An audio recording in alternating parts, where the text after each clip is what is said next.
हाँ बच्चों, तो जैसा कि आपको पता है कि आपका जो पहला चैप्टर है बेटा वो आपका बिलियन है। तो उस बिलियन चैप्टर की मैं आपको न्यूमेरिकल सीरीज लेके आया हूँ आप लोगों के लिए। और आपका एग्जाम आपको पता चल गया होगा कि आपका जो एग्जाम पड़ रहा है वो 7 मार्च को पड़ रहा है। तो उसी के लिए हम लोग तैयारी करते हैं और पहले पार्ट की कुछ न्यूमेरिकल हम उनको देखते हैं। तो जैसा कि आपका पहला न्यूमेरिकल है बेटा कि 8 ग्राम NaOH 450 ml बिलियन में घुला है, तो बिलियन की मोलरता ज्ञात कीजिए। तो सबसे पहले बेटा में कुछ नहीं करना है, मोलरता का फॉर्मूला लिख लेना है, m बराबर WV इंटू में 1000 अपॉन में MB इंटू में VT, MB इंटू में VT, जहां पर बेटा स्मॉल MB जो है वो आपका बिले का अणुभार दिखाती है और जो WV है वो बिले का भार या बिले की मात्रा दिखाती है। और जो बेटा आपको VT दिखाई पड़ रहा है वो VT आपका दिखाता है बिलियन का आयतन। और स्मॉल कैपिटल M बराबर आपका होता है मोलरता।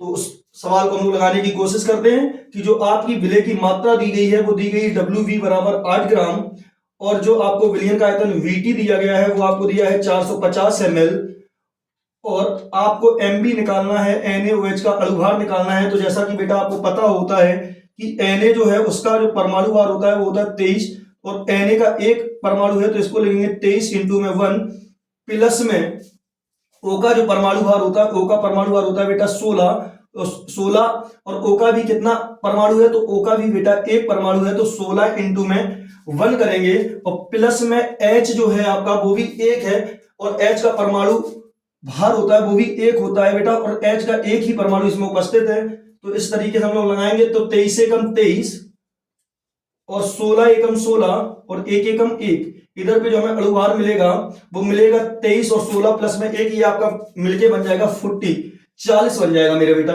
अब देखो सब कुछ आपके सामने है, जो फॉर्मूला है उसमें आपको इसकी वैल्यू पुट करना है।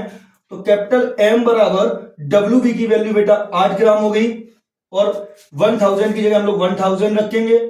MB की वैल्यू बेटा 40 हो गई, और जो VT है VT की वैल्यू आपको पता है 450 ml है। इधर से हम जीरो से जीरो कैंसिल करेंगे बेटा, इस जीरो से इस जीरो को कैंसिल करेंगे, और जो आप देख रहे हैं 4 दूनी 8, इधर पे 2 बच गया, और इधर पे हम लोग कैंसिल करेंगे तो 5 दूनी 10 और 5 निम 45, ऊपर आपका आ गया 2 इंटू में 2 और नीचे आ गया आपका 9। तो अगर हम इसे और सॉल्व करें तो आपका बेटा आया 4 अपॉन में 9। अगर इसे सॉल्व करना चाहते हैं तो हमें 4 में भाग देना है 9 का, तो हम लोग अपनी जो बचपन वाली विधि है उसको लेके चलेंगे। इधर देख लेंगे 4 और इसमें भाग देंगे 9 से, तो 9 का भाग 4 में जाएगा नहीं, इसलिए पॉइंट लगाएंगे, इधर बढ़ाएंगे 0। और आपको पता है 9 चौको 36 होता है, 9 चौको 36 होता है बेटा, इधर फिर से बच जाएंगे 4 और यही प्रोसेस चलती रहेगी। तो इसी प्रोसेस के हिसाब से जो आपका आंसर आएगा वो आएगा 0.44। और मूलरता के लिए मात्रक हम M का यूज करते हैं, मूलरता के लिए मात्रक M का यूज करते हैं। इसी तरह आपका ये सवाल खत्म होता है। और एक क्वेश्चन आया कि 180 ग्राम जल में कितने मोल होंगे, 180 ग्राम जल में कितने मोल होंगे, इसको देखते हैं बेटा। 180 ग्राम जल में कितने मोल होंगे। आपका जो नेक्स्ट क्वेश्चन है मेरे बेटा वो आपका क्वेश्चन है कि 180 ग्राम जल में कितने मोल होंगे, जल में कितने मोल होंगे। अगला क्वेश्चन जो आपका आया है बेटा कि 180 ग्राम जल में कितने मोल होंगे, और ये क्वेश्चन आपका पूछा गया था 2023 में और 2020 में। तो इस क्वेश्चन लगाना बहुत सरल है बेटा। जैसा कि हम लोग जानते हैं कि मोल बराबर होता है आपका, फॉर्मूला होता है मात्रा बटे में अणुभार, मात्रा बटे में अणुभार। और आप जानते चलते अगर आप मेरे स्टूडेंट होंगे तो मोल को डिनोट किया जाता है N से, और मात्रा नोट किया जाता है W से, अणुभार को नोट किया जाता है M से। अब आपके सामने सवाल बिल्कुल अच्छा क्रिस्टल एंड क्लियर है कि W बराबर जो आपको सवाल के हिसाब से दिया गया है वो दिया गया है बेटा 180 ग्राम। जो W बराबर दिया गया है बेटा वो आपको दिया गया है 180 ग्राम, और जो M अणुभार है वो हम लोग निकाल लेंगे जल का।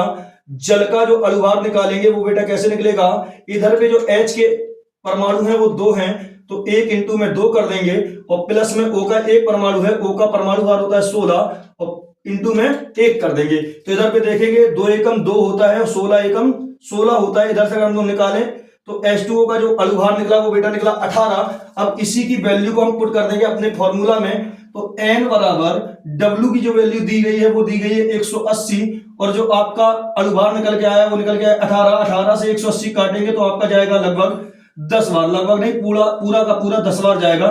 तो इधर पे निकल के आए 10 मूल। कितने निकल के आए बेटा? 10 मूल। तो इस तरीके से हमने अपना दूसरा सवाल सॉल्व किया। और इसी तरीके से अगर हम लोग देखें तो आपका क्वेश्चन है कि 5 मिलीग्राम NaCl प्रति लीटर होता है। तो ये क्वेश्चन आपको घर से लगाना है। इसके लिए मैं आपको होमवर्क देता हूं कि ये क्वेश्चन आप अपने घर से लगाएं।